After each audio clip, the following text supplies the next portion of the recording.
सो आज हम देख रहे हैं च्यवनप्राश अवलेह, जो कि हमारा न्यूट्रास्यूटिकल का बहुत इंपॉर्टेंट टॉपिक है। तो हम यहाँ पे 2 अवलेह देखेंगे, एक च्यवनप्राश अवलेह एंड वासा अवलेह। च्यवनप्राश अवलेह के हमको 2 रेफरेंस देखने मिलते हैं नॉर्मली चरक चिकित्सा में एंड शारंगधर संग्रह मध्यम खंड। फिर हम इसको देखें तो हमारे पास जो वासा अवलेह है ना, इसके भी हमारे पास क्या है 2 हैं, एक भेषज रत्नावली और शारंगधर संहिता, इसके 2 याद कर सकते हैं और चरक संहिता 3 इसके रेफरेंस हो गए। तो च्यवनप्राश के 2 हो गए चरक चिकित्सा शारंगधर संग्रह मध्यम खंड एंड वासा अवलेह के हो गए भेषज रत्नावली, चरक संहिता एंड शारंगधर संहिता मध्यम खंड। देन हम देखते हैं इसके घटक द्रव। तो इसके घटक द्रव याद होने चाहिए, बहुत सारे हैं।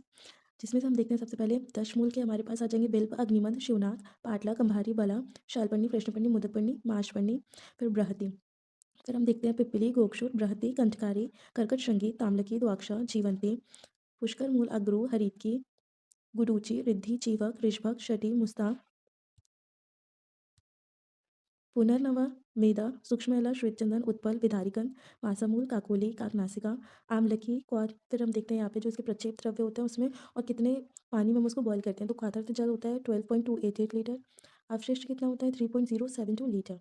वहीं अगर हम इसमें प्रक्षेप द्रव्य की बात करें तो इसमें हम शर्करा, पिप्पली, गोघृत, मधु, ये सब इसमें हम क्या मिलाते हैं, अप्रक्षेप द्रव्य मिलाते हैं। इनकी हमको मात्रा याद होनी चाहिए। पहली बात तो हम इसको याद करेंगे कैसे, सबसे पहले हम देखेंगे इसका जो मुख्य घटक होता है वो हमको पता है क्या होता है, आंवला। ठीक है, फिर अब हम देखते हैं इसमें क्या आता है, दशमूल, अष्टवर्ग। तो हम उसको याद कैसे करेंगे, तो बृहद पंचमूल, दशमूल में क्या जाता है बृहद पंचमूल एंड लघु पंचमूल। तो जो बृहद पंचमूल है उसको याद करने की ट्रिक है हमारे पास बस पीछे, यानी बिल्ब, अग्निमंथ, शिवनाथ, पाटला एंड गंभारी। सेकंड आता है लघु पंचमूल। तो लघु पंचमूल में क्या है, बृहति, कृष्णपंडी, शालबंडी, बृहति, कंठकारी एंड गोक्षुर।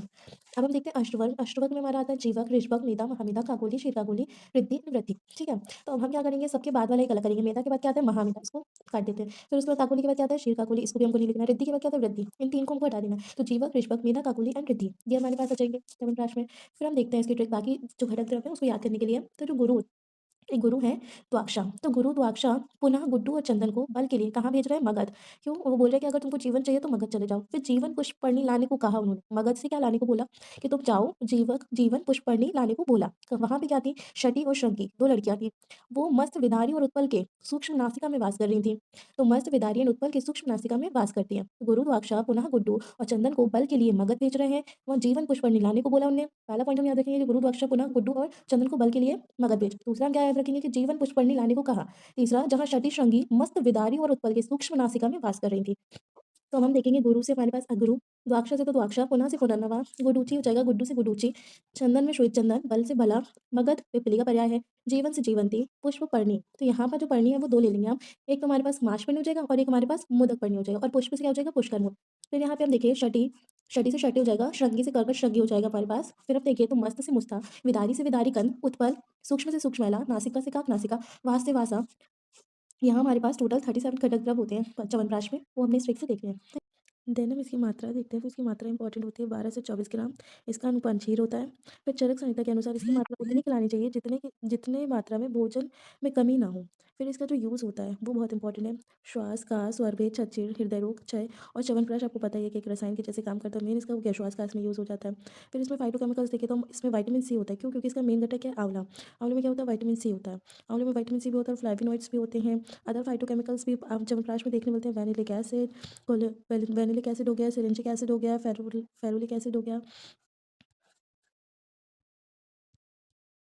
देन हम च्यवनप्राश का क्या देखते हैं, मोड ऑफ एक्शन। तो मोड ऑफ एक्शन में प्रोबेबल मोड ऑफ एक्शन क्या है कि च्यवनप्राश में ना आंवला की फल को कल्क के रूप में यूज़ करते हैं। तो आंवला की फल का यूज़ हम कैसे कर रहे हैं, कल्क के फॉर्म में। फिर यहाँ पे जो इसका मेन घटक है वो क्या है, आंवला की ही है इसका मेन घटक। इसके अंदर प्रॉपर्टी कैसी है, एंटीऑक्सीडेंट प्रॉपर्टी शो कर रहा है, और इसमें एंटी इन्फ्लेमेटरी एक्टिविटी है, इम्यूनोमॉड्यूलेटरी एक्टिविटी है। फिर हम यहाँ पे देखते हैं रिसर्च अपडेट। तो रिसर्च अपडेट में जब हमने स्टडी की च्यवनप्राश के बच्चों पर, जब हमने स्टडी की तो हमें पता चला कि अगर हम च्यवनप्राश का रेगुलर कंजप्शन कर रहे हैं as a period 3 to 6 month, help to improve the immunity and physical fitness, strength, stamina and quality of life, various parameters. So इसका एक ही रिसर्च अपडेट आप याद कर लो, क्योंकि च्यवनप्राश का जो मेन रिसर्च अपडेट है वो तो improve immunity, physical fitness, strength, stamina and quality of life. अब च्यवनप्राश की जो मात्रा है वो हम देखें, एडल्ट को हमको कितनी देनी है, तो 1 से 2 चम्मच देना है और अनुपान इसका दूध के साथ में देना है, सुबह खाली पेट दूध के साथ। फिर अगर हम बच्चों में देखें तो कितना देना है, आधे से 1 चम्मच देना है, 5 से 10 ग्राम की मात्रा में, जो 5 साल से ज़्यादा के हैं। फिर जो बच्चे 5 साल से कम की एज के हैं उनको हमको कितना देना है, 1/4 या 1/2 स्पून। नेक्स्ट हम देखते हैं वासावली। वासावली का हम पहले रेफरेंस देख रहे हैं भैषज रत्नावली के अकॉर्डिंग। भैषज रत्नावली में वासावली में वासा तो होगा ही देखो।